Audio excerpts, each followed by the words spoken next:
Hello, YouTube. We're going to talk about duty triggers. Well, sort of.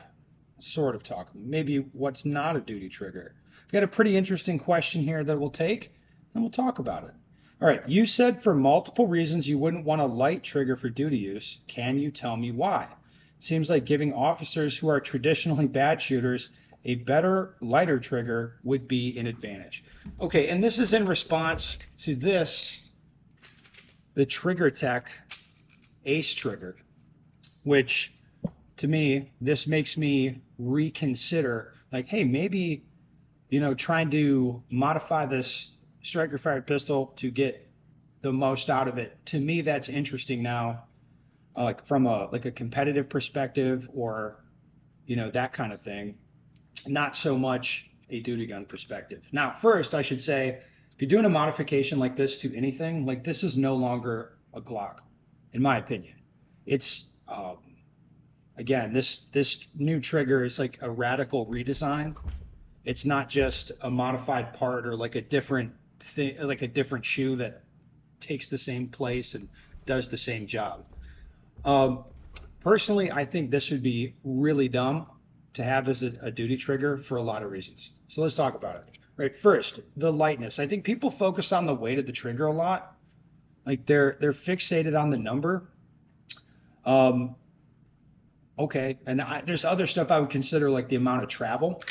But anyway, a light trigger like this that doesn't have much travel to it, to me, this is an accident waiting to happen, and it's not like it does enough for your shooting.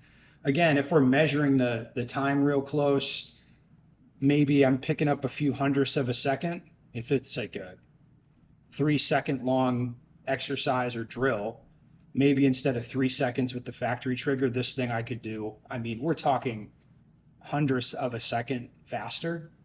Like for one, like that's not a very big advantage. Whatever my perceptions are while I'm doing it, um, if you objectively measure it, it's not that big of an advantage. But look at what's been given up.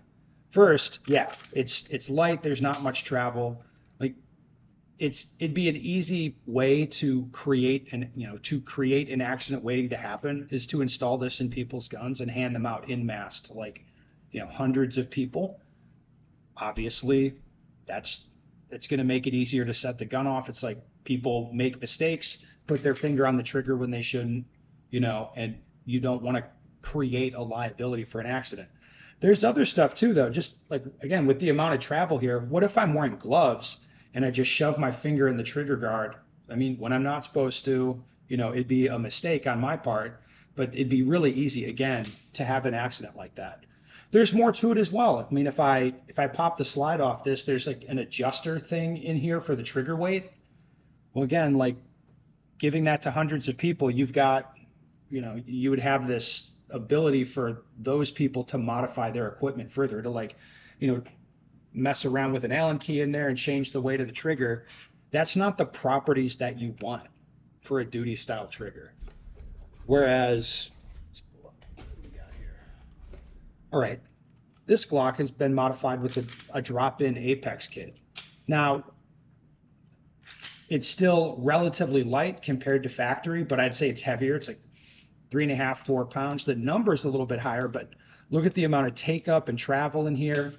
Like this, honestly, it makes me feel a lot safer, where it's like there's a margin of safety built into this trigger, where it's like I'm less likely to have an accident. And again, not even just me, but think if you're giving these to 1,000 people, the odds of an accident go down. So I understand the question, like, well, why is that not a duty trigger? And a lot of people think, like that's a stupid question or whatever. But you know, you should. It's a good thing to talk about to be like, hey, what properties do we want? What do we not? I just think apply critical thought to the piece of equipment, and then think like, well, how would this work if I just handed it out to a bunch of different people where you're not in control of what those personalities are?